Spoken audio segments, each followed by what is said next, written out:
အများကြီးပဲမမနဲ့ကိုလည်းရယ် မွေးနေ့ရှင်အတွက်လေဒီနေ့မှထူးခြားလုပ်တဲ့မွေးနေ့ရှင်အတွက်ဒီလောက်တော့လုပ်ပေးရမှာပေါ့ ကျေးဇူးပါပဲဗျာဒီက ဆရာ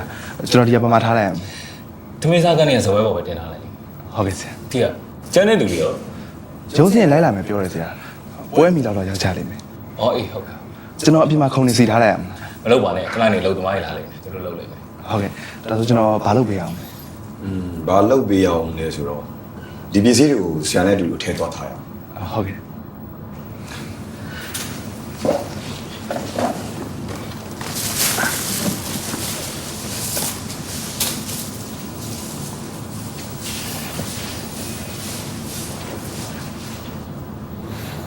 ကိုဖုန်းကိုလက်ကိုဘယ်လိုမြင်လဲ